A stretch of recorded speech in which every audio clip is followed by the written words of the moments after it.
देखिए, ये कोई जादुई दास्तान या किस्सा नहीं है। नहीं, ये तो कुरान मजीद की सूरत अल माइदा की एक ऐसी जिंदा तफसीर है जिसने, सच पूछिए तो, एक पूरी कौम को हिलाकर रख दिया था। तो चलें, तारीख के इस वरक को पलटते हैं जब इंसानों ने जन्नत का खाना खाया और फिर नाशुक्री की कीमत अपनी ही इंसानियत खोकर अदा की।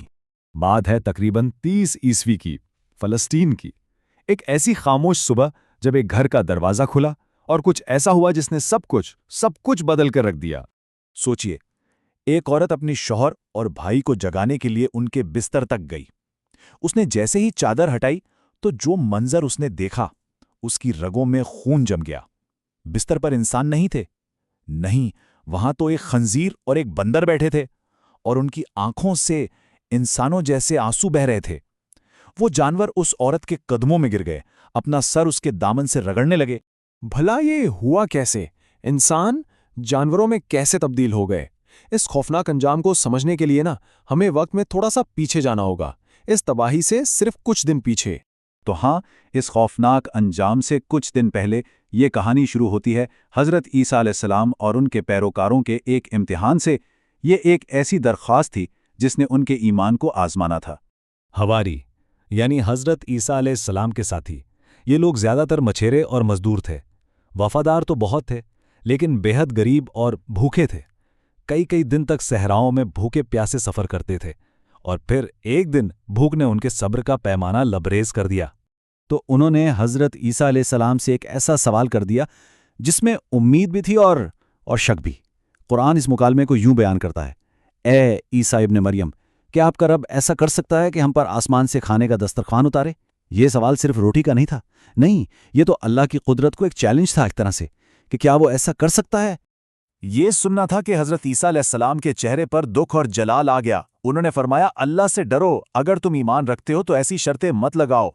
हवारियों को फौरन एहसास हो गया कि भाई बात बिगड़ गई है। उन्होंने फौरन अपनी नीयत वाज़े की कि उनका मकसद शक करना नहीं था, बल्कि वो तो अपने दिलों का इत्मीनान चाहते थे।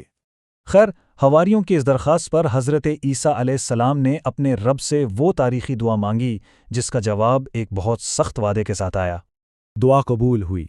अल्लाह ताला ने फरमाया, मैं इसे तुम पर उतार तो दूंगा, लेकिन इसके बाद तुम में से जिसने भी नाशुक्री की तो मैं उसे ऐसा अजाब दूंगा जो जहान में किसी को ना दिया गया हो। ये एक हतमी आखिरी वार्निंग थी। बात सीधी सी है, मौजज़ा जितना बड़ा होता है उसकी जिम्मेदारी भी उतनी ही भारी होती है। और फिर वो लम्हा आ ही गया जिसका सबको इंतजार था। आसमान से एक मौजज़ा नाजिल होने वाला था, एक ऐसा दस्तरख्वान जिसकी मिसाल पूरी जमीन पर कहीं मौजूद नहीं थी। अचानक लोगों ने क्या देखा कि आसमान पर एक सुर्ख बादल नमूदार हुआ है जो सूरज से भी ज्यादा रोशन है। वो बादल आहिस्ता आहिस्ता नीचे उतरा और लोगों के सरों पर आकर ठहर गया।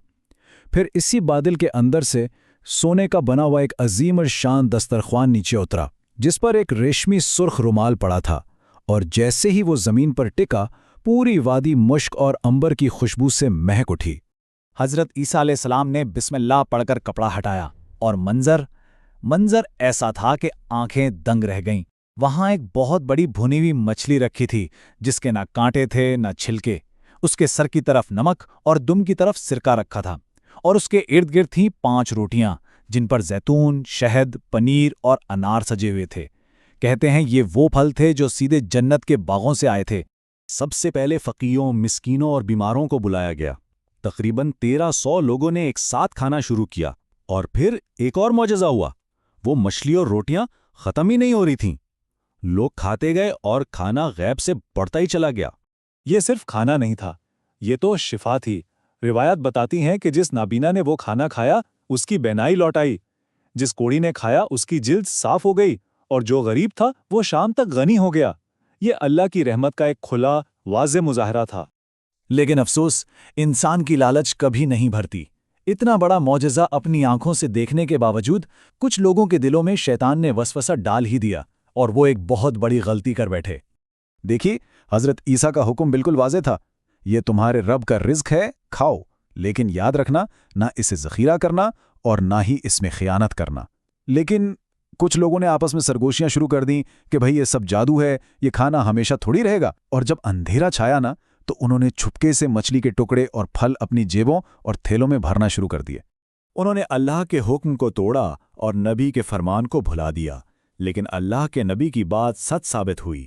صبح ہونے سے پہلے ہی وہ سارا چھپایا ہوا کھانا سڑ گیا، اس میں سے بدبو آنے لگی اور کیڑے پڑ گئے۔ یہ دراصل ان کے اپنے دلوں کی گندگی تھی جو اس کھانے پر ظاہر ہو گئی تھی۔ اور پھر وہ صبائی جس کا ذکر ہم نے بالکل شروع میں کیا تھا، وہ اللہ کی وارننگ اب ایک خوفناک حقیقت بن چکی تھی۔ جب وہ لوگ نیند سے بیدار ہوئے تو ان کی شکلیں بدل چکی تھیں۔ جنہوں نے صرف لالچ کی تھی ان کے چہرے بگڑ گئے تھے، اور جنہوں نے معجزے کا یہ انکار کر دیا تھا وہ مکمل طور پر خنزیر اور بندر بن چکے تھے۔ روایت کے مطابق تقریباً 300 سے زیادہ لوگ اس عذاب کا شکار ہوئے تھے۔ یہ منظر دل دہلا دینے والا تھا۔ وہ اپنی زبان سے بول نہیں سکتے تھے، بس اشارے کرتے تھے اور روتے تھے۔ ان کی زبان بھی بند ہو چکی تھی اور توبہ کا دروازہ بھی۔ یہ مسخ شدہ لوگ 3 دن سے زیادہ زندہ نہیں رہے۔ انہوں نے نہ کچھ کھایا نہ پیا، اور ٹھیک 3 دن کے اندر وہ سب کے سب تڑپ تڑپ کر ہلاک ہو گئے اور زمین انہیں نگل گئی۔ یہ واقعہ ہمیں بتاتا ہے کہ اللہ کی رحمت جتنی وسیع ہے نا، اس کا عذاب بھی اتنا ہی سخت ہے، اور اس پوری کہانی میں ہم سب کے لیے ایک لازوال سبق چھپا ہوا ہے۔